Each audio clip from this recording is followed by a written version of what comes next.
Okay, welcome to Let's Get to the Marks. Going through the GCSE Combined Science Trilogy Higher Tier Physics Paper 2. It's 2019 paper. This 1 hour and 15 minutes. You'll get in the real exam is 7 questions. Why don't you press pause at the start of each question? After I've read through the question, have a go at it yourself with a pen, paper, and a calculator, and then I'll go through the explanation. Okie dokie, let's get into it. Question 1. Figure 1 shows a runner using a smartwatch and a mobile phone to monitor her run. Figure 2 is a velocity time graph for part of the runner's warm-up. So we have velocity in meters per second on the y-axis and time in seconds on the x-axis. 1.1. Determine the total time for which the velocity of the runner was increasing. That's 2 marks. And then 1.2. Determine the deceleration of the runner. That's 2 marks. What we're going to do, let's go up there to the graph and see if we can work that out. So first of all, why don't you pause the video and have a go at these 2 questions, use your calculator, and then unpause, and I'll go through the explanation. Okay, let's get into it. So total time. So we zing down here, guys, and we want to work out how much time is that. So what you need to do for this, if you're wondering how the hell do you do this, you need to work out how much each little square is worth, because that looks about 8 squares there. So how much is each square worth? Well, we're going to go, the value is 5 divided by 10. Each little square is worth 0.5, and there are 8 squares. So we're going to go 8 times 0.5. That is 4 seconds right there, 4 seconds. Then we're going to go, it's increasing from, this is a tricky little number, isn't it? But it's really showing, can you use a graph? So it's then increasing from there to there. And so we know that there's 4 seconds in this bit of the graph. How many seconds in this bit of the graph? Well, we're just reading along the bottom here. So that is 6, 7 seconds to 10 seconds. That is 3 seconds. So the total amount of time so the total is 7 seconds. That's going to get you 2 marks. And I imagine for working out either of these, you get 1 mark. So if you've got 4 seconds or 3 seconds, even if you've got one wrong, you'll get 1 mark for getting one of them and then 1 for the correct answer. Right, let's go through and do the next bit to the question, which says calculate the deceleration of the runner. Pink. I don't know what's going wrong with my brain. So we can see between here and here, the runner is decelerating between those 2 marks. So let's work out how many seconds that is. That is 2 squares, I believe, before there. So that is 14 seconds. They start decelerating at 14 seconds, and then they stop decelerating at 24 seconds. I believe there are 20 little squares there, so that is 10 seconds. So they've been decelerating for 10 seconds, I believe. Hopefully that's right. But how much did their speed change? Well, it went from 2 to 0. So what we want to do, and how can I tell that? Because look, it's 2 there, and it went all the way down to 0. And if you look at the equation sheet, I'm going to show you the equation sheet. Acceleration, if we go and find acceleration is the change in velocity. So you can see this one here, change in velocity over time taken. So we're going to go back, and the acceleration. Now you might say, but sir, they've said deceleration. Remember, deceleration is negative, just an acceleration with a minus. So it is the same as saying acceleration over time. And so we've got the 10 seconds, the time, so that goes at the bottom. I'm going to put that down here. And then at the top, we've got the change in velocity, 2 to 0, 2 minus 0. So that is going to be the same as saying 2 over 10, 2 divided by 10. What is 2 divided by 10?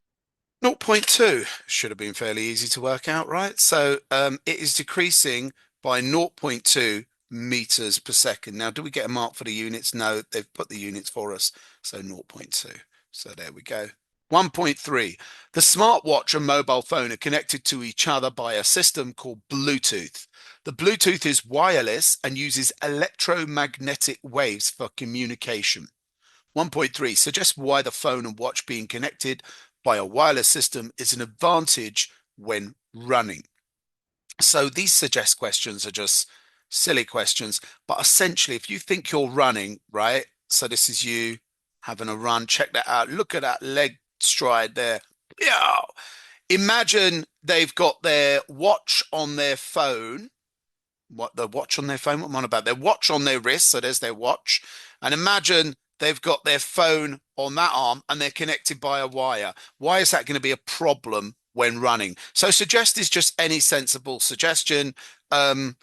So the wire does not get tangled up, or I guess it could unplug when running. You know, if you've got a wire and you're having to connect your phone to the watch, that is likely to be pulled out when you're running. So something along those lines. Suggest means a problem. You're problem solving in this situation. You're putting a suggestion to solve a problem. Right. It's not necessarily your science content, your science knowledge that you've revised that you're relying on. Write down the equation that links frequency, wave speed, and wavelength. Let's go and have a look for it. You might want to pause the video, see if you can remember it. To be honest, until 2027, in the AQA example, they're going to give you all of these equations, so you don't need to worry about that. There we go. I've spotted it. Can you spot it?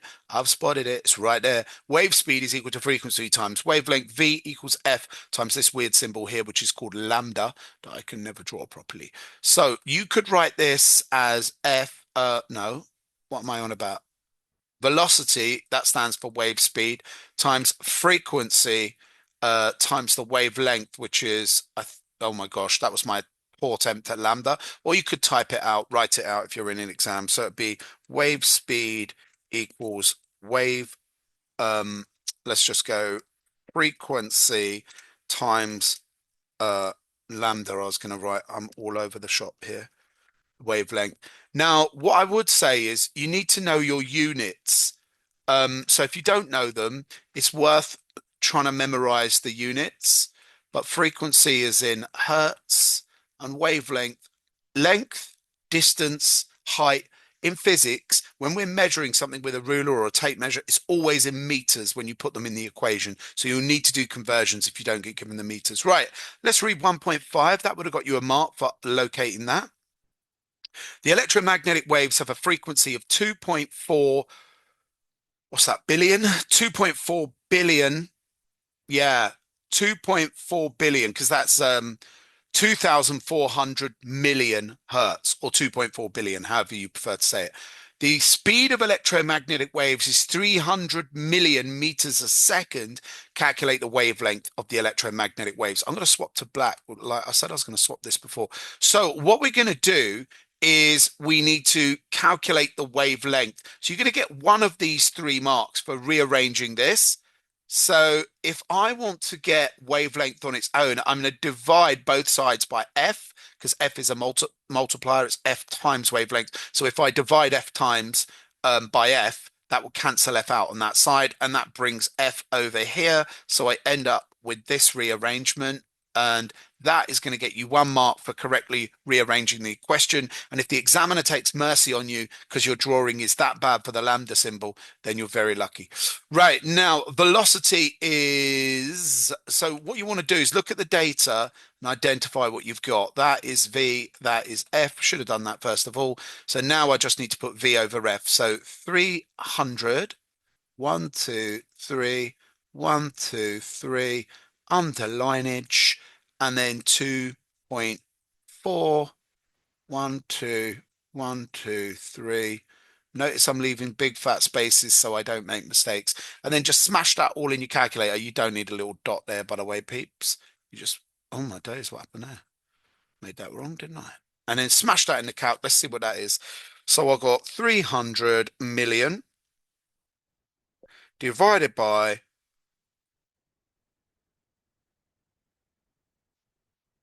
and that equals 0.125 meters. I'm now going to do my common sense check. Yeah, that sounds all right. 0.125 meters. Don't need to put meter. They've already put the unit there, but there we go. Right, that's 3 marks. So one for the working out, one for that. Lovely jubbly. Okay. Let's move on. Oh my days, this question's a long one. 1.6, table one shows information about four types of Bluetooth. We've got type 1, type 2, type 3, type 4. We've got their power in milliwatts. That's a baby M if you were writing out the symbols.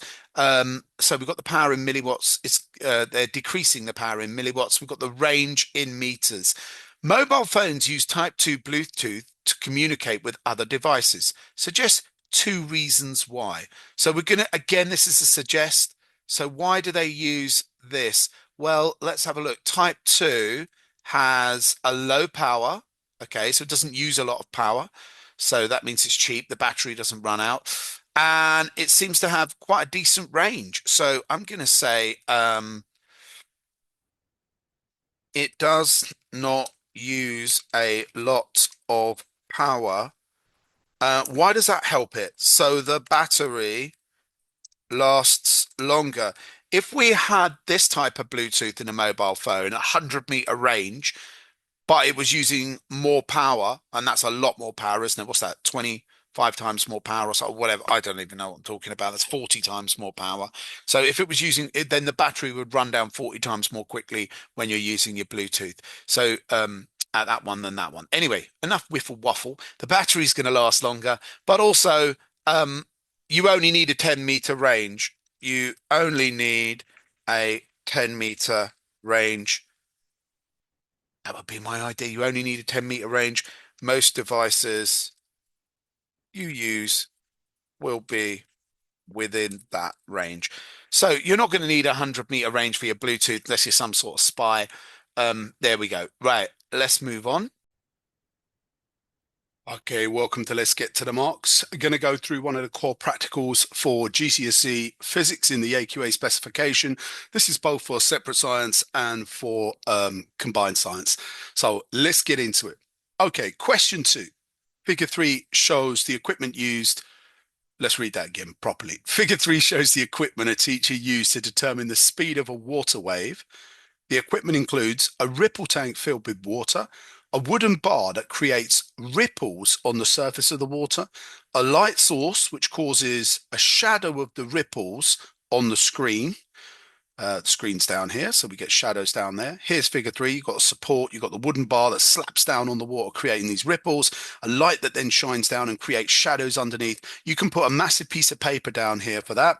This is the distance. And you got water in there, lovely jubbly. 2.1, describe how equipment in figure three can be used to measure the wavelength, the frequency, and speed of a water wave. 6 marks. So the way this question is structured is you're going to get a couple of marks for describing how you'd use this equipment if you had to work out the wavelength, a couple of marks for describing, imagine how to use this equipment to work out the frequency, and then how would you alter your experiment to work out the speed of a wave. So I'm going to go through it. We want to cover all three aspects there. How would you work out the wavelength? How would you work out the frequency? How would you work out the speed? And it's worth 6 marks. Why don't you get yourself a pen, get yourself a piece of paper, have a go and see if you could bullet point down at least 2 or 3 bullet points for each one. Pause the video, have a go. Right, I'm going to go through the answers. Okay, so this is the equation you're going to need. It's wave speed is equal to frequency times the wavelength. Wave speed is measured in meters per second. Frequency is measured in hertz. A wavelength is measured in meters. Okay, let's go.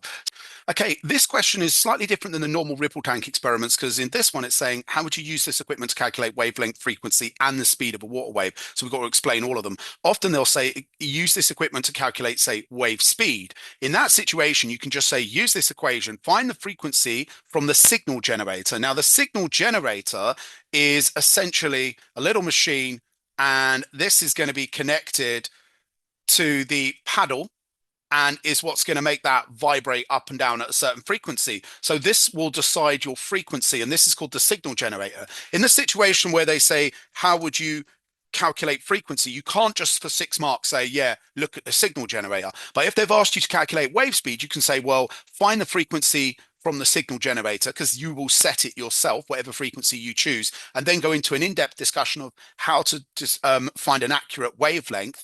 And then you would say, use the equation to times the frequency from the signal generator by the wavelength to get the wave speed. And And vice versa. If they ask you to find the wavelength, you would do an explanation of how to find the wave speed and say divide it by the signal frequency to get the wavelength. So you can always rearrange this equation. But this question is specifically saying how would we use the equipment in each circumstance to find that, that, and that. So let's get on and explain that. I'm going to start with the frequency. So with the frequency, what we want to do is say mark the screen in a specific place. So what you're going to do, you're going to place a mark on the screen in a specific place. So like you might mark over here on the screen. Let's just show you what I'm actually banging on about. So we might mark there on the screen, and that is my specific mark. Okay. And then what I want to do is count the number of waves. So I'm going to say count the number of waves. Now, you could say wave fronts. You see these black lines here. These are called wave fronts. So each one of these lines here, these black lines that you see going down here, I'm going to get rid of those pink lines, but you see what I'm saying? They are wave fronts. So count the number of wave fronts that pass the marker, that pass the marker every over a specific time period. Now, you're not going to be able to do it per second, or you shouldn't do it per second. Pass that marker over a time period. So what do we mean by that? E.g., I'm going to give you an example. The number of wave fronts that pass in 10 seconds. So why do we want to not do it per second? It's pretty hard to count over 1 second. It's much easier to count the number over 10 seconds. So find, whoa, oh my gosh, I can't type, got butt fingers. Find the time period by dividing the time by number of waves. And so what you're going to do, the time was 10 seconds. So 10 seconds divided by 5 waves. Let's say 5 waves passed over 10 seconds, right? And that's going to mean that our time period is 10 divided by 5. That is 2 is our capital C time period, right? Now we can use this equation. 1 over F is equal to, 1 over T. 1 over F is equal to the time period, but I can do 1 over T equals F as well. So I now just go 1 divided by 2, and that's going to give me 0.5 hertz. So that's one way to find the frequency. Of course, you can just look at the signal generator, but I'm going to score a lot more marks. I'm covering a lot more stuff like that. So that would find me the frequency. So count the number of wavefronts that pass a specific mark point over a specific set of time, like 10 seconds, 30 seconds. And then really you could just divide the wavefronts by the time, and that would give you the frequency. That's one way. Or you can do it this long way where you use 1 over T equals F. And so you can do the number of seconds divided by the waves, and then do 1 divided by T, which is the time period, and you'll get the frequency. And there we go. We calculate the frequency. Now we want to put a little bit of an explanation how to find, say, the wavelength over here. So let me go through that next. So what are you going to do here? What you're going to do is you're going to get a meter ruler, and you're going to put the meter ruler alongside. Now, what you've got to make sure is that it is totally flat and it's not diagonal. Otherwise, it's not going to be very accurate. Beware, they might give you a situation where the student hasn't put the ruler straight. If the ruler's not straight, you're not going to measure the correct distance. So you would put your meter ruler alongside the screen or the piece of paper underneath. So this is my meter ruler, and make sure it's straight and it's alongside the screen. So what I'm going to do to calculate wavelength, what do we want to do? We want to say put a ruler straight alongside or horizontal to the screen. Now we're referring to it as the screen. Remember, I said you can just call it the paper. Take a photo. Now, what with a camera? Who's got a camera on them nowadays? Really, I'm just going to say with a mobile phone. And then, as you know, you can pinch and zoom in, right? So take a photo with a mobile phone and then use the zoom to enlarge. And now you're going to be able to read. This is going to make it much more accurate, much more easy to read the distances when you enlarge it. And then you can actually see what you're doing. Now you're going to count the number of the space between 2 lines. So if we just look at these first 2 lines, the space between those is 1 wavelength. That is 1. Oh my days, that is 1 wavelength, right? WL, I'm just using that. That's 1 wavelength. So you're going to count the number of wavelengths over the distance. So count the number of wavelengths, count the number of wavelengths over the distance. So what you're doing there is, like, say you might have, imagine, count the number of wavelengths over the distance. So imagine that you had 50 centimeters and then do the distance, distance divided by the number of waves. And that is going to tell us how long each wave is. So let's say it was 50 centimeters long, and we're going to divide that by 10. That means each wave is 5 centimeters. You get the idea, right? Now, you might say, why am I making up these numbers? It doesn't say anything about numbers. This helps me get my head around what you're actually doing, and by showing you. So each wave is 5 centimeters. That's the wavelength. Now, wavelength is in meters, so I would need to convert that to meters. So wavelength, I can't spell. Wavelength is in meters. So we want to then divide by 100 to convert to meters. So actually, we want to do 5 divided by 100. Do you need to put numbers in? No, you can just explain it. Divide it by 100 to turn into meters. And so each wavelength in my example is 0.05 meters. And there you go. You've discovered the wavelength. And actually, This is the mean wavelength. Why is it the mean wavelength? Because you did it from 10. So there we go. Or five, didn't we? We used five. So I could have counted 10 waves and the distance for 10 waves. So and we did do 10 waves, so I don't know what I'm banging on about. But so this is a mean wavelength because it's found from 10. So now that is the way to calculate the mean wavelength. What I could add over here on the frequency bit is as well, it's always good to, if you were asked to calculate the frequency, repeat 3 times and find the mean. It's sometimes good to say remove any anomalous results. So if you got an answer that came up completely different than the other two, you remove that when you find the mean. So and find the mean frequency. So you might want to do that and then find the mean frequency. Right, now what we're going to do is, so we've done how to find wave length, and we've done, oh my good gosh. Now, personally, if they ask me how would you calculate wave speed, I think that's enough to get 6 marks. And then to just say times the frequency by the wavelength using that, and that's giving you the wave speed. You get 6 marks for that. So if you want to find the wave speed, go frequency times wavelength. That gives you the wave speed, and that would be what I do. But let's say you need to explain exactly how you'd use the equipment to find the wave speed. Well, what do we know about speed? Okay, wave speed, which is given the symbol v for velocity, even though velocity is a vector and speed's a scalar, never mooned. It should be wave velocity, really. But there we go. Let's not get too funky. And we know the equation for speed equals distance divided by time. So or velocity equals distance divided by time. So really, we just need the distance and the time it takes for a certain wave to cross that distance. So if I switch colors and bust out the green, I might say to calculate the wave speed, I want to do measure a set distance in centimeter and convert to meters. Remember, we need meters for this bad boy. Don't spell meters ER. That's like a gas meter, a measuring instrument, or a voltmeter or an ammeter. When it's distance, it's METRES. Okay, measure a set distance in centimeter and convert to meters. Then time how long it takes a wave front to cross that distance. So this is like a race. Now, um, you could record a video and slow down to get the time more accurately. So often on mobile phones, they'll have time as well, and you could slow that down and record that, and it would be more accurate than trying to do it yourself to actually let the video do it for you, right? So that would be fine. And then that would give you the time, and then just do D over T, and that would give you the wavelength. So measure a distance, convert to meters, then time how long it takes the wave to cross that distance. You could use a video, blah, blah, blah, and then use this equation to find the speed. So use this equation to find speed. Now, we can always, if you've got a ripple tank 6 marker and it says find the frequency, you can always just explain this method here, how you'd find the wavelength. And then you can say, use the wave speed, find the wave speed, and then rearrange this equation with wave speed over lambda wavelength, and that will give you the frequency. Or so it's totally up to you. Or you could say find the frequency like this. You could do this explanation here to find the frequency. But often you can just find the frequency. It's on the signal blooming generator. So they're much more likely to ask you, how would you calculate the wave speed in water?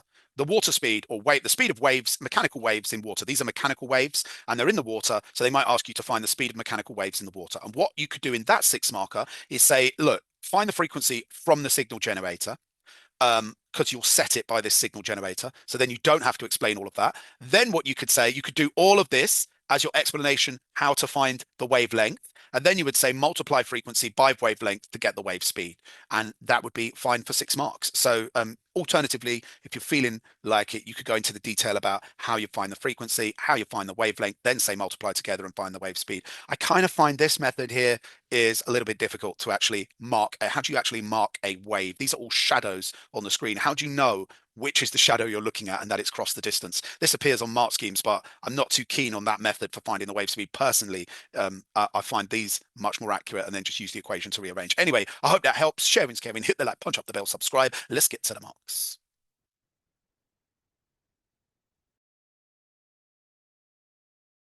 You're still here? It's over.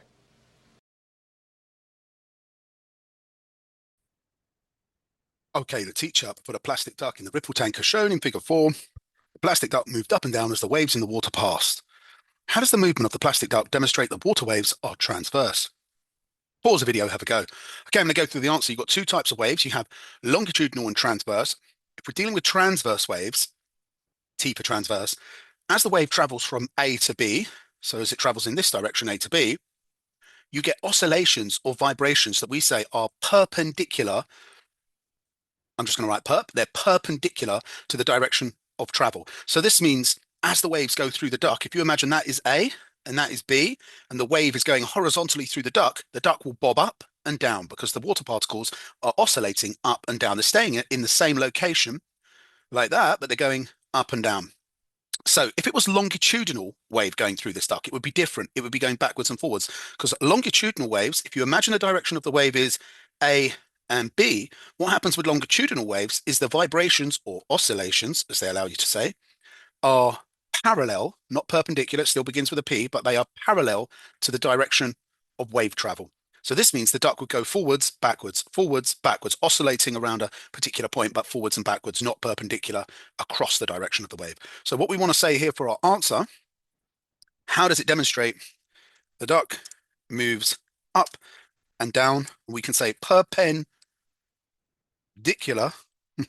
No, did he? Right. The duct moves up and down perpendicular to the direction of the wave, the direction of the travel of the wave. Okay. You can say right angles means the same thing as perpendicular. That will get you a mark. Let's go.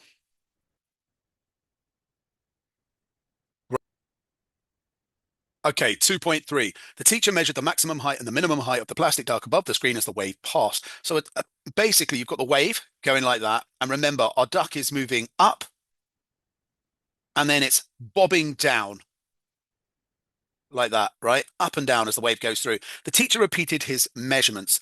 Table 2 shows the teacher's measurements. Maximum height was 509, 513, and 511 for the three repeats. Minimum height 503, 498, and 499. Calculate the mean amplitude of the water wave. It's worth 3 marks. Okay, I'm gonna give you a little clue. Amplitude is not, well, if this is the median line, the middle line, okay, and it says here of the duck above the screen is the maximum height and minimum height of the plastic above the screen. Right. What you actually have across the middle line of the wave, the duck is bobbing up and then bobbing down, then up, then down, like so. The amplitude is not this. Okay. That is 2D. 1D, or the amplitude, is just either that or that is the amplitude. So if I want to find this, we need to look at the maximum height and the minimum height, find the mean of those, work that out, and then it's going to be half of that. Bash that in the calculator, see if you can do it. I'm going to go through what you've got to do. So maximum height is 509 plus 513 plus 511. Let's divide by 3. This gives us 511. Now we're going to find the minimum height. So the minimum height is going to be 503 plus 498. Hold on my days. Plus 499. We can see if I divide that by 3, that is going to be 1500. So divided by 3 is going to equal 500. So you're going to score marks for getting the mean maximum on the mean minimum. I think if you manage to get one or other of those, you probably get a mark. If you've got both, you definitely get a mark. Now we want to find the difference. So we want to do 511 minus 500, and that will get you the mean maximum height and minimum height above the difference between the two, which is 11. You might think that is our answer, 11 millimeters, but the amplitude is either the height above or below the middle line. So we need to half this by 2. And so we're going to do 11 divided by 2, and our answer is going to be 5.5. And the reason why it's half is because that is the amplitude, not that, which would be the full 11. Okay. That got all the marks. That got all the marks. Let's move on. What are we on? We're on number 3. Some quantities are scalar and some are vector. Which of the following quantities are scalar? So you need to know what these mean. You might want to pause the video and have a go, but I'm going to explain what they mean. Scalar means they have magnitude only. Okay, and I'm going to go through the explanation. What I do, scalar um, cannot be less than 0. So what do I mean by that? You can't be less than 0. You can't have negative. Um, so if you're a scalar quantity and you look at distance, right? If I say, what is the distance from you to your laptop or to your mobile phone? It can't be less than 0. You can't be minus. If I say height, how tall are you? You can't say, oh, I'm minus 1 meter. You can't say that, right? You can't get less than 0 for distance or height. So that is a scalar quantity. Now, displacement is slightly different. Displacement is distance with direction. So that is a vector quantity. Now, force, you can push and you can pull. So you can push a door closed with 100 newtons and you can open the door with 100 newtons, in which case it has direction, so it can be negative. Speed and velocity are very, very similar. Both are measured in meters per second, but there is a slight difference. Velocity has direction, so it can be plus or minus. So that is also our oh, Sugar Ray Leonard, I'm getting myself all in a twiz. That is the vector. The speed is the scalar. So yeah, the speed can't be plus or minus. You were driving 50 miles an hour in your car, whereas if you were giving the velocity, you would say I was going plus 50 miles an hour or minus 50 miles an hour, which gives you direction. So that's a vector. Oh my gosh, nearly got messed up there. Right. Now, 3.2, give the difference between a vector quantity and a scalar. Well, let's just give the definition of vector. We've already kind of put scalar up there. So vector has direction as well as magnitude. One thing I would say that's a little bit surprising and doesn't go with my rule here, scalar cannot be less than zero, is temperature. And there's a reason for this. The scale that we use, Celsius, the scale that we use, when you say, oh, it can be -5 degrees, is based on the point at which water freezes, which is a dumb scale, but it kind of makes it good for the public to use. But for a real scientist, they use something called the Kelvin scale, and we measure temperature in Kelvin, and that starts at absolute zero, which is the bottom of temperature, and you can't have a negative temperature in Kelvin. There is no such thing as minus, kind of below no kinetic energy or below no heat. There is theoretically really no zero place in the universe because everywhere in our universe there is at least some energy, some kinetic energy, and so you're going to have some temperature. So you can't really have less than zero temperature. I know we use minus when we talk about our scale, but our scale was based about the freezing point of water, which is just because water is so important to humans. And there we go. Okay. Moving on, bumper cars are a fairground round, a fairground, can't speak. Bumper cars are a fairground ride and are designed to bump into each other. Boom! Figure 5 shows two bumper cars moving towards each other. The momentum of each bumper car is shown by the arrow. Give two factors that affect the momentum of each bumper car. So all you have to do here is go to the equation sheet. So let's bust out the old equation sheet, peeps. And what we're going to find if we bust this out, oh my days, is the momentum equation. And that is going to give you your answer. So why don't you pause the video and see if you can think of the two things that affect momentum. Right, I'm going to go down and show you the answer because it's right here. And momentum is equal to, here we go. Momentum is down here. Momentum, and let's just scroll that one up so you can see that. Momentum is equal to mass times the velocity p, but momentum is equal to m for mass times v. So, yeah. Oh, so we want mass and we want velocity. So those are our two factors that affect momentum. The bumper cars crash into each other and stop. Explain why both bumper cars stop after the crash. Now, what we want to do here is study this diagram. And I'm going to write the answer next to the diagram here because you can see I don't have a lot of space down here. It's 4 marks. You should grab paper, grab a pen, and have a go at this one. This one is quite common for them to ask you the theory behind momentum, and it's a higher level concept. So don't worry if you find it difficult. Pause the video, have a go. Okay, I'm going to go through the explanation. That's what I'm here for. So, couple of little things that whenever you have to explain a collision with momentum, and it's a theory question without a calculation, you need to state the law of momentum, the conservation of momentum. So we want to say, so the momentum before the crash is equal to the momentum after the crash. Now, I've used the word crash. It's better to use the word collision, but I'm not going to change it now because we all got places to be. So I've basically stated the law of momentum. Momentum before is equal to momentum after. Now, let's read this very carefully. They crash into each other and stop. Now, momentum is equal to mass times velocity. After the crash, the velocity when they stop, this tells me that velocity is equal to 0 meters per second. They're not moving. So if the velocity is zero, it doesn't matter what my mass is. If you do 50 lots of zero, they equal zero. So what does this tell me? This tells me that the momentum after must be zero because they've stopped. This tells me that the momentum before the crash, according to this, was also zero. So what I'm going to say is I'm going to get my second mark by saying the momentum before was zero and after has to be zero. Wunderbar. So look out when you're doing momentum theory answers if they mention the word stationary or stop because it means there's no velocity and it means the momentum must be zero. Now let's have a little look at these two arrows. What can you say? We can tell that before the crash, this car had a forward momentum and this car had whatever. They had equal and opposite momentum. How do I know they're equal? check out the size of those arrows. They're equal, right? So they're the same size arrows. So we can say the momentum before uh, for each car was equal and opposite. Um, and there we go. So we want to say the momentum before the collision um, for each car was equal and opposite. And that is going to get us a mark. So what I'm trying to say here is if you imagine this was, let's say this was plus 200 momentum and this was minus 200 momentum, plus 200 minus 200 equals, guess what? Zero. So the momentum was zero before. And this means after the crash, the momentum is also going to be zero. But as the momentums were equal and opposite, they cancel out to make zero. And that means that the car is stationary. And that is why they stop. So they have zero velocity afterwards. So we can think, what do I need to put for my fourth mark? So the momentum before the crash is equal to the momentum after the crash.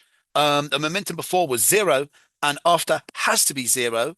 Um, and I think that's probably 2 marks because really what I'm suggesting is that the momentum is conserved, and I think that will get me the mark if I write that. So I'm going to explicitly put that down here. The momentum before the collision for each car was equal and opposite. Um, so after the collision, um, to conserve momentum, um, it will be zero, and so they will have zero velocity. And that's why they're not moving. So if you've got zero momentum, you're not moving because you're going to have mass, but you can have zero velocity, and that is when you're stationary. Okay, coolly. Oh, that's our 4 marks. Let's move on. Oh, I'm going to fuck.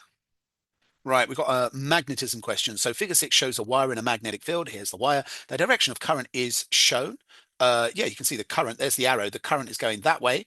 There is a force on the wire due to the current in the magnetic field. In which direction is the force on the wire? Now, you can use something called Fleming's left-hand rule. You need to know this off by heart. This is often they'll do a 3 marker and say, a 3 marker on this. How could you work out the direction of that the wire moves when a current goes through it?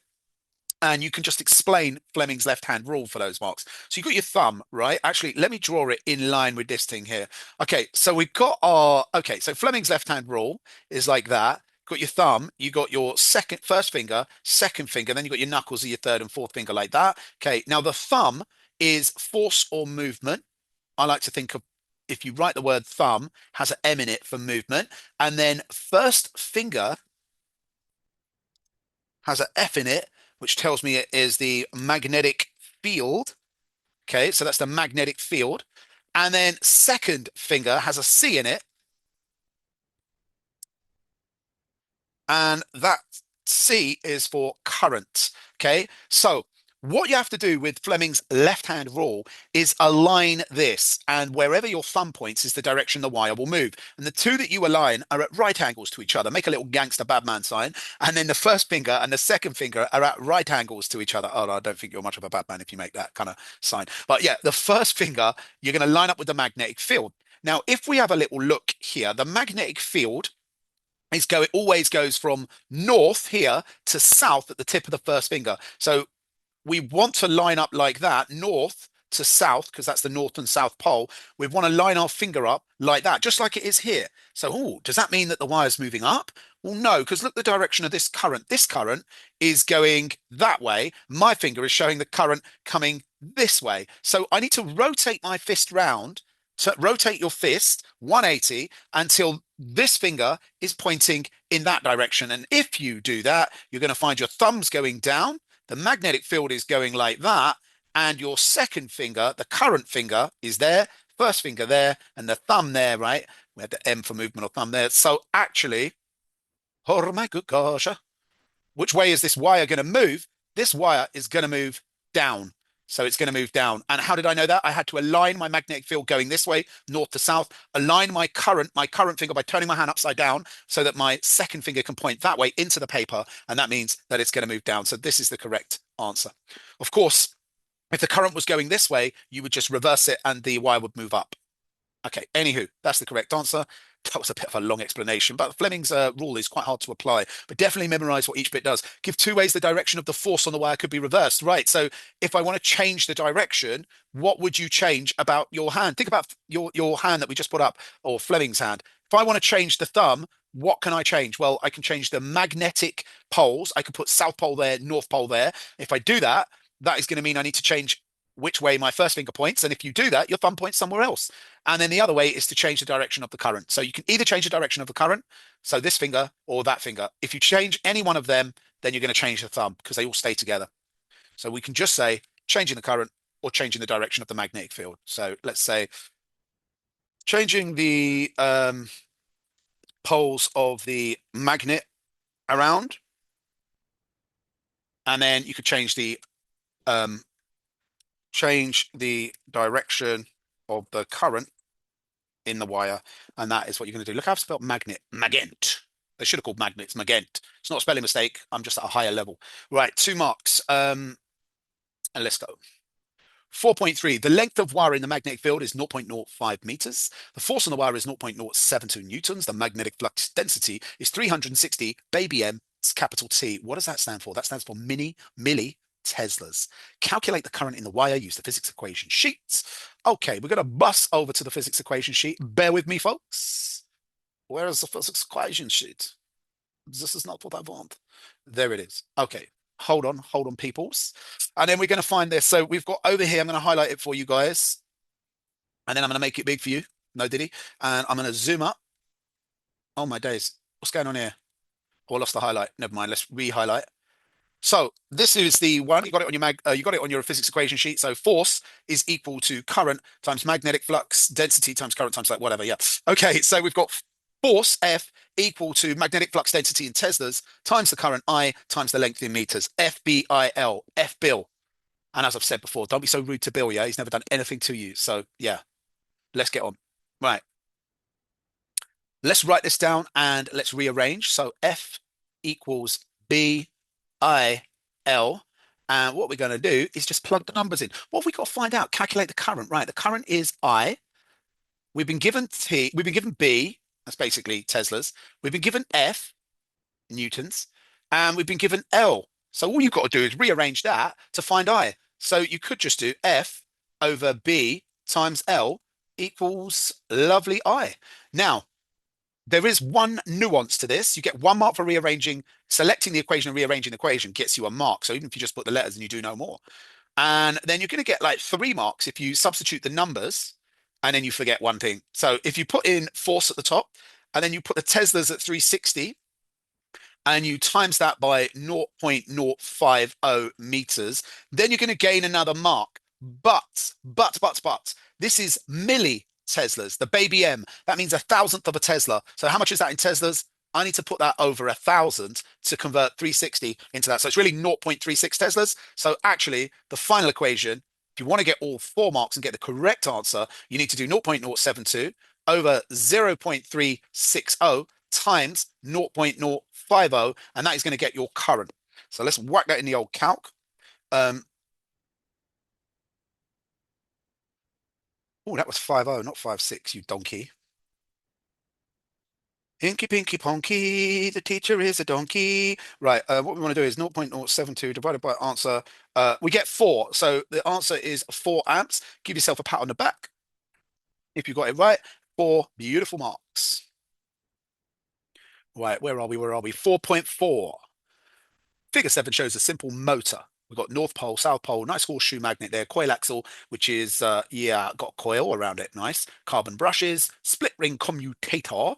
Explain why the coil rotates when there is a current in the coil. 4 marks. These ones, I would 100% make a flashcard on this and have, why does a motor spin when current is in the coil? And on the back of that flashcard, I would write 4 bullet points and I've memorized that because it's a very common question. Why do motors spin when there's current in the coil? You'll get that in physics separate science, but it's one of the only things you have to know about motors. So if you're doing combined science, so make sure you know those 4 bullet points off by heart. All right, pause the video, have a go. Okay, so what's going on here, folks? Well, first of all, we've got a current. As soon as you turn the switch on, current flows like that through the coil, right? Comes out the battery or the voltage, the power supply, whatever, goes out, and then it comes back like that. Now, the current flowing through the wire forms a temporary magnetic field in here. This clashes with the permanent magnetic field here. So we're getting a temporary one around the wire as current goes through it, and that clashes or interacts with the permanent magnetic field. So that is my first statement, and I'm going to put that down here. So current in the coil or wire, I'm going to say, or conductor, I'm going to say wire, not OIR, you imbecile. Current in the or wire. What the Right. Current in the wire causes a temporary magnetic field. Could say to induced around the wire, but I'm just going to call it an induced field or temporary magnetic field. Let's call it temporary magnetic field. You can call it an induced field if you want. Temporary magnetic field around the wire. This interacts. Oh my days. Check out the spacing. That's not good. This interacts with the permanent magnetic field um, between the horseshoe magnet poles. Right, I'm over explaining this bit, but essentially you've got this horseshoe magnet and the two poles here. These are the permanent magnets. They permanently have a field going across like that. It interacts with that field, and this creates a force. This creates a force on the coil. Now, why does the coil spin? If you bust out your left hand rule, and look, you can always see the first finger's going like that. So if you went like that and second finger like that, what we're going to find is that actually the current here, current travels from plus to negative. So the current, let me do that in a different color just to show you what's going on with this next bit, because the next bit of the explanation, some people find a bit tricky. So the current's coming out here going like this, because it goes plus to minus in electric circuits. Even though that's not really, that's all you have to know when you're working it out. The current goes from plus to minus. So the current's going that way. What this means is that this means the force is going to be down on that side of the blah, blah, force is going to go down. And if the force is going down there, well, as the current reverses and comes back down here, the force is going to be reversed and the force is going to be up. So rather than actually busting out the left-hand rule and trying to work it all out, that's not what they're asking here. You just have to appreciate that in a motor, because the current changes direction when it goes up and then down in a coil, it's not just a piece of wire where it's going in one place. It's been twisted round like a coat hanger into a coil. So it goes up one way, then back down the other way. And because the current changes direction, you turn your left hand. And that means that the force, your thumb, changes its force on either side of the coil. So we get a downward force on one side and an upward force on the other. So this is going to be spinning like that, anti-clockwise, because you're pushing down on there and pushing up on there. So it's going to spin like that. So that is going to be mark number 3. This creates a force on the coil. Because current changes direction, the force is opposite on each side of the coil. So it's up on one side and down on the other. Or you could just, if you don't want to say up or down, you can just say the force is opposite on each side of the coil because the current changes direction on either side of the coil. That means we would have now got 3 marks. So 1 mark for explaining temporary magnetic field interacts with the permanent magnet, then saying the current changes direction, which causes a force on opposite sides, is the 3rd mark. And then the 4th mark is really to explain how we ensure that it keeps spinning in that direction. Because as you spin the coil, you might be reversing stuff and causing it to spin back the other way. You might be changing your left hand roll around. We have this thing called a split ring commutator. And this has a bit of technical stuff that you can learn off by heart and then not bother about having to understand why. And it is just that the split ring commutator reverses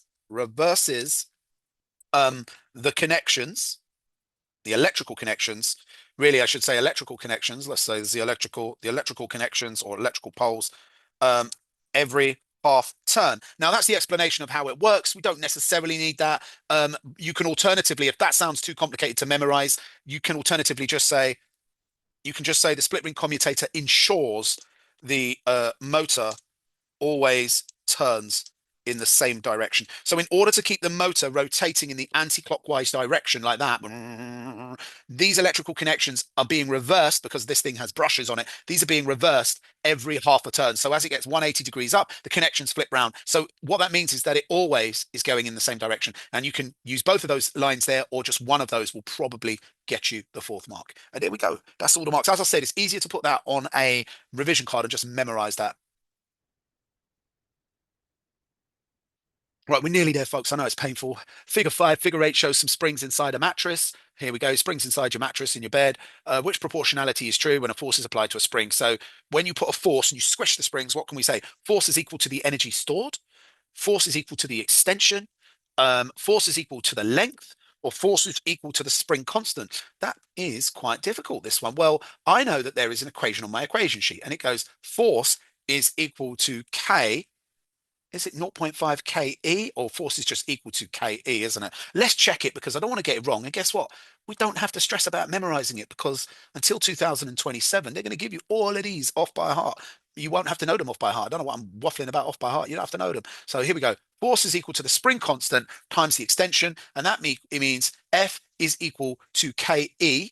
And that means that, yes, force is proportional to the extension and force is also proportional to the spring constant. So now we can go back to the test paper.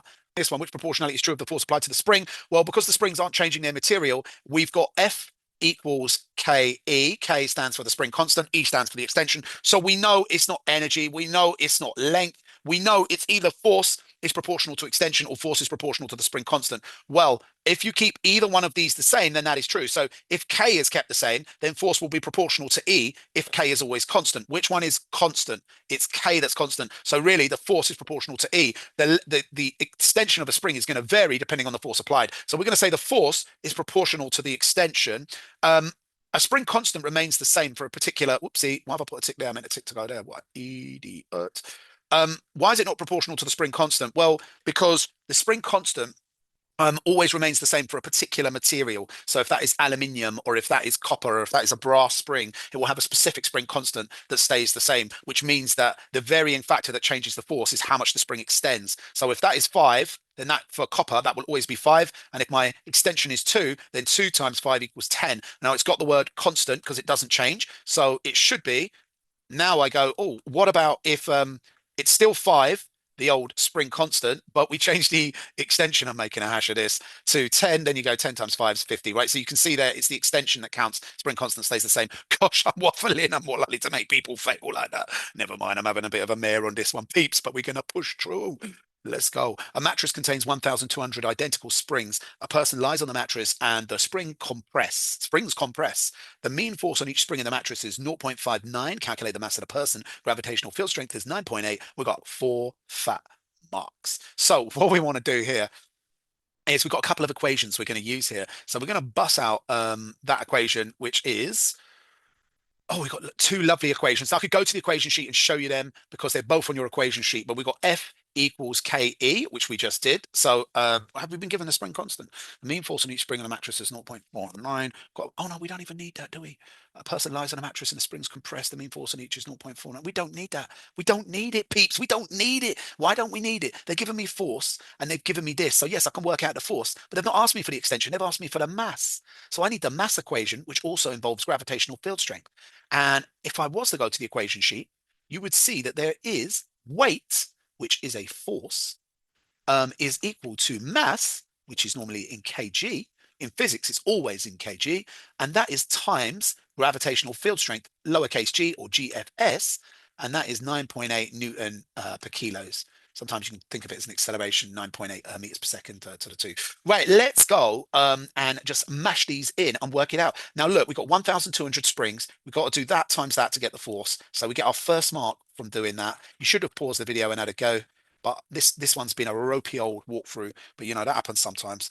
Or a lot of time with me, a little crusty walkthrough to help you revise. So we've got 588. That is the force. And we're going to get a mark for realizing that the total force of the mattress is 588 newtons. Now, they want us to calculate the mass. So your second mark, it could be your first mark, is for rearranging that. So if you've got W is equal to M times GFS, what are you going to do? Well, we want M. So I'm going to divide both sides by gravity, and I'm going to do weight over gravity, or GFS, if you like to call it that. Weight over GFS is equal to mass. So now I know that 588 is weight, and I'm going to divide it by 9.8 because gravity is constant anywhere on the earth. And that is going to give me the mass in kilos. 588 divided by 9.8 equals 60. Now, you might be going, I don't get where all the 4 marks come from. So you're going to get a mark for doing this times. You're going to get a mark for selecting the correct equation and another mark for rearranging the equation, i.e. weight over that. So even if you mash up that, you get a mark for the equation, a mark for rearranging, and then you get a mark for getting the correct answer. And there we go. Right. Let's move on. Oh my days. The mean compression of each spring is 3.5 times 10 to the minus 3 meters. Calculate the spring constant of each spring in the mattress. Give the unit, spring constant unit. Right, now we can use our little F equals KE. Surely I haven't flopped on this one. Right, the mean compression of each spring is like that. But I've got 1200. Calculate the spring constant of each spring. Oh no, I don't have to worry because it's only about the constant of each spring. I don't think I need to multiply it. So people might be a little bit worried here and go, what the fudge? It says compression. Well, E, extension and compression are the same. So you can think that force is equal to K times E, where E is extension, but force is also equal to K times compression. So there's our first little trick. Calculate the spring constant. So what I want to do is F and divide it by E. So once again, select the correct equation, rearrange the correct equation, and you're picking up marks left, right, and center. So what I want to do here is that's the extension. What was the force of each mattress? I think they told us up and above it was 0.49 newtons for one. So I'm going to do 0.49 over 3.5 times 10 to the minus 3 meters. And they want the unit, which we'll talk about in a secondo. So that is going to be 0.49 divided by 3.5 times 10 to the minus 3 equals 140. So there we go. Beautiful, Wunderbar, Wunderbar. Now, you either get the marks for arranging the letters there or for arranging the numbers. They're both things. So if I didn't arrange the letters there, I'd still get that bonus second mark for just putting the numbers like that. Then I get one for that, one for that. And then the unit, we're going to get one. Now, I know what you're thinking. Isn't it 5 marks and it's only 4? It's going to look like that, but actually, you either get the mark for writing F over E equals K or for showing that is F over E equals K, what I've done there. So yeah, you see what I'm saying. Right, if you got all this wrong and put the numbers in wrong, you'd still get a mark for correct rearrangement. Right, what are the units? Well, we divided newtons by meters. So you don't have to learn them off by heart. You can often work them out from the calculations. So you just go N divide meters, NM. There we go. He was a famous rapper, I think. N and M, NM, N and M, N and M. Newton meters. Very famous. He constantly forced good records into the shops. Okay, those jokes are so dry. Right. For a given force, different springs compressed by different amounts. Explain what property of the springs could make the mattress soft. So what property, the higher, and they tell you this in the revision guides, the higher the spring constant, the stiffer the spring, i.e. the more force it takes. So this means the more force it takes to compress or extend your spring. However, a low spring constant would make a softer mattress, right? As a smaller force would create a big compression or still create a compression. Relative, yeah, you get the idea. What I'm trying to say is the lower the spring constant, the more flexible it is, the more it can extend or the more it can stretch or compress. Okay. And so you don't need a big force, like you sit on it and it will sink. Whereas a stiffer spring constant will not compress or extend as much. You need a bigger force to stretch or extend the spring. And actually, if you want a mattress that's going to last a long time, you go for a high spring constant. If you want a mattress that is going to be comfortable, but maybe not last as long, you go for a lower spring constant. Okay, question 6. Figure 9 shows the free body diagram for an aeroplane flying at a constant speed and a constant height. The speed of the aeroplane is much greater than the speed at which the aeroplane lands. So, okay, explain how the forces need to change so the aeroplane can land. Why don't you grab your pen, grab paper, pause the video, have a go, see if you can write down 4 key points. All right, I'm going to go through the answer. So what they're telling us is that the aeroplane is going real fast, going at a greater speed than when it lands. How do we need to change these forces so the aeroplane can slow down and land? So what's going to happen with the thrust? Well, we're going to have to decrease the thrust. So obviously they want to slow down. Um, they must decrease the thrust. Um, this means the air resistance, oh my days, um, will be greater than the thrust. So there will be a negative or opposite resultant force. So, right, we want to slow down. We're going at 300 miles an hour. We need to decrease the thrust. We need the thrust to be smaller than the air resistance. If the air resistance is bigger than the thrust, say that is 200 newtons and that is 600 newtons, then we have an overall resultant force of minus 400 newtons. Why is that important? That means our speed can slow down. We can decelerate. It doesn't help if my thrust is still just bigger than the air resistance. Even if it's slightly bigger than the air resistance, we're going to accelerate. Because remember, if there's an imbalance in forces, then you get a change in velocity, you get an acceleration. So even if we just slow down our thrust so that it's equal to the air resistance, that's no good either. We don't want to, because then we just reach terminal velocity and we're not actually going to slow down past that point. So we have to have our thrust smaller than the air resistance. So overall, we have an resultant force in the opposite direction, slowing down the plane. Okay, what's the second set we've got here? Well, we want the plane to land, right? So what do we have to do with the lift and the weight? The lift must decrease.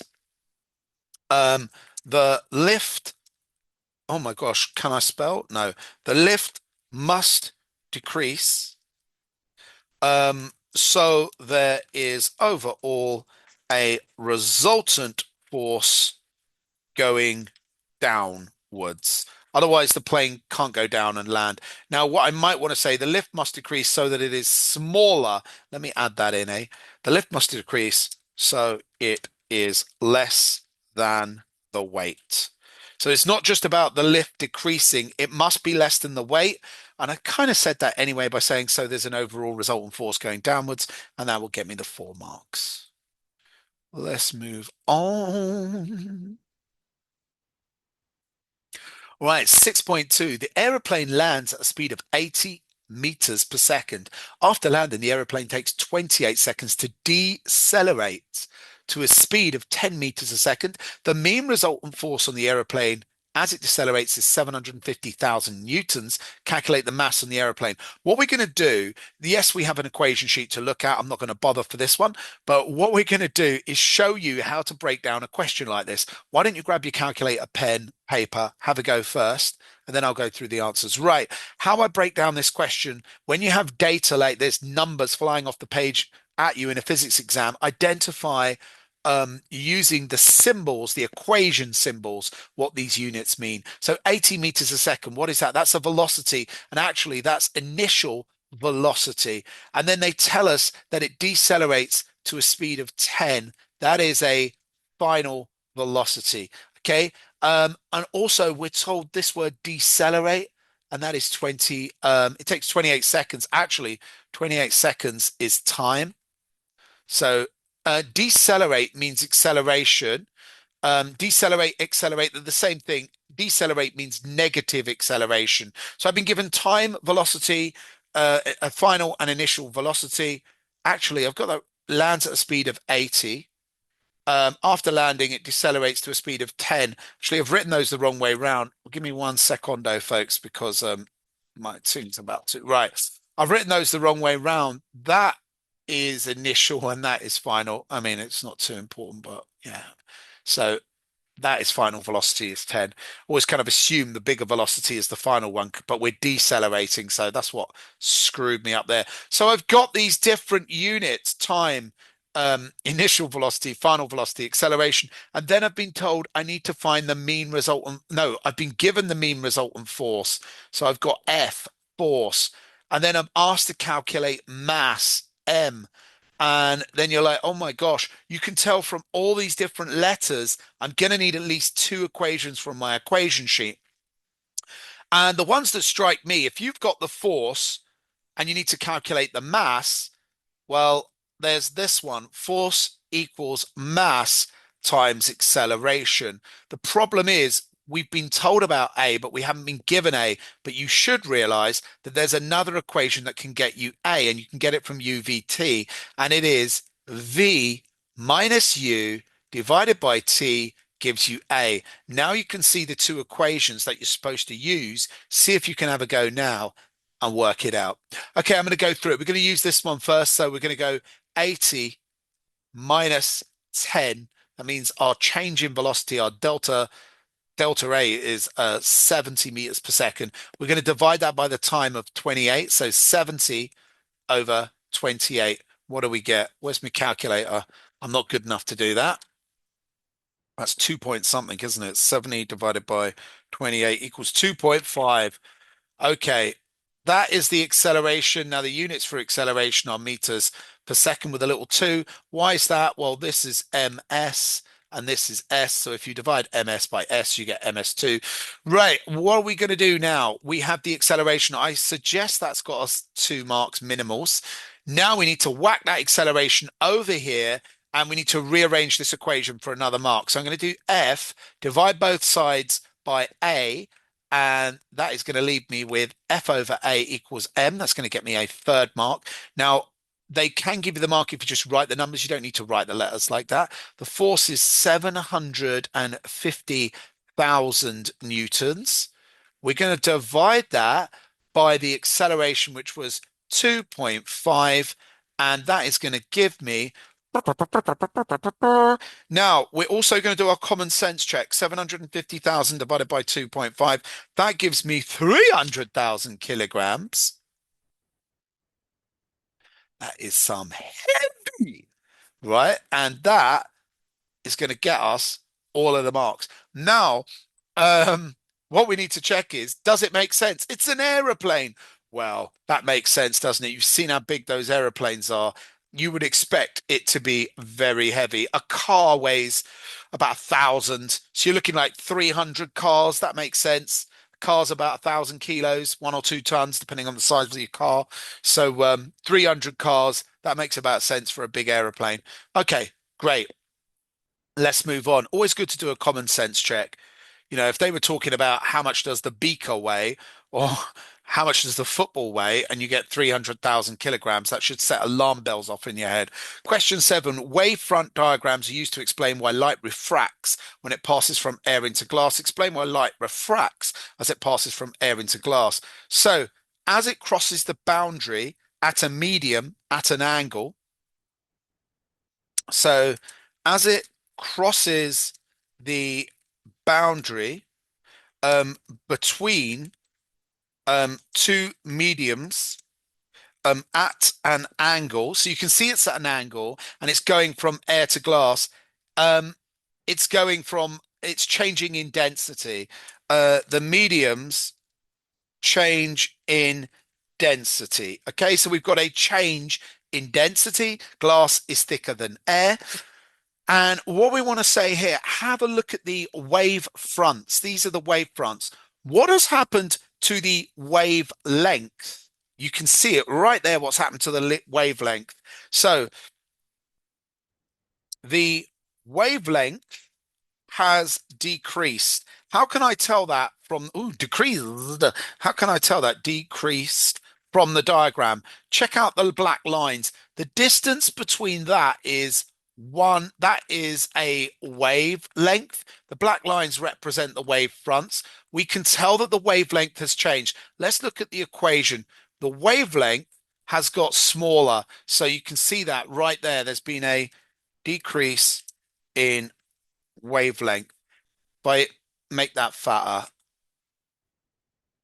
make my wavefront big. Right, if we go there, this is the wavefront. Look, that line, that bit hits the glass first and slows down. So part of the wavefront hits the glass first. This part of wavefront hits glass first and slows down. And that's what causes it to bend, because part of the wavefront is going slow, part of it's going fast, so it begins to turn. And that's what we need to put in here. So let's add that as our full explanation. This is going to be key on the mark scheme. So part of the wavefront hits the glass first and slows down. The other part of the wave front is still traveling fast.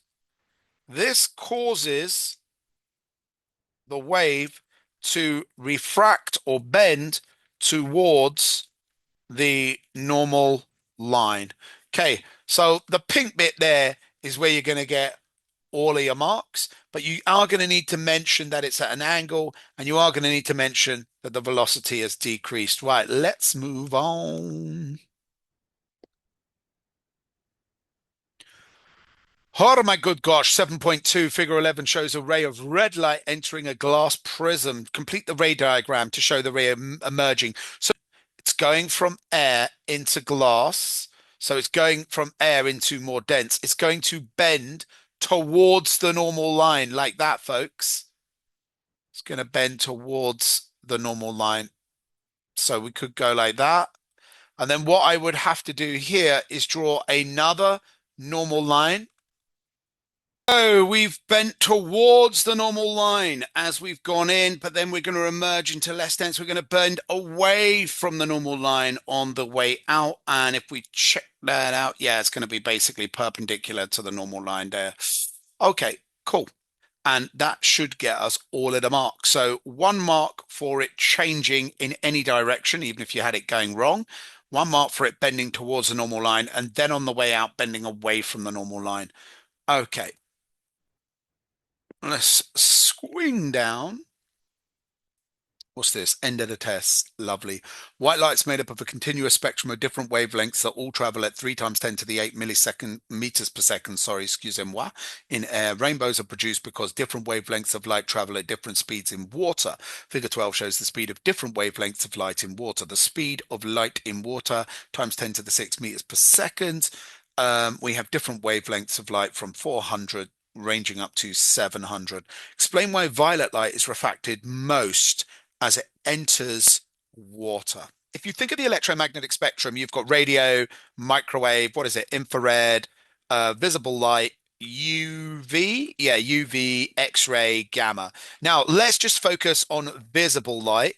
And if we look at visible light, you've got Roy Gabiv, red, orange, yellow, green, blue, indigo, violet. So violet light is closer to gamma, it's closer to the high frequency end, and is going to have the shortest wavelength of all the lights. Red has the longest wavelength. It's closer to radio waves, microwaves, and infrared. It's just after infrared. And violet is closer to UV, high frequency. So if it has a high frequency, it has the shortest wavelength. So our first mark is to say violet light has the shortest wavelength. What does that mean? Well, check it out now. This is its speed in water is going to be down here somewhere, 222, something like that. And it was at 3 times 10. They were all at 3 times 10. Red, orange, all of these bad boys travel at 3 times 10. What is that? To the 8. Oh my gosh, what happened there? I don't know what happened there. I got real ugly very quickly.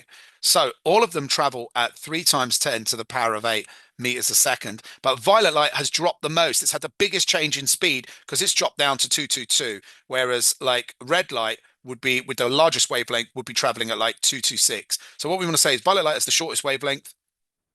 It has the greatest change in speed. It moves the slowest through the water. So yeah, that might not be the perfect order. We might want to say it's got the shortest wavelength, therefore it moves the slowest through the water, therefore it has the biggest change in speed, so the biggest refraction. And there we go. That's the end of the test. Don't forget sharing, caring, hit the like, punch up the bell, subscribe. Let's get to the marks. Think about joining the members, $1.99 a month. Let's go.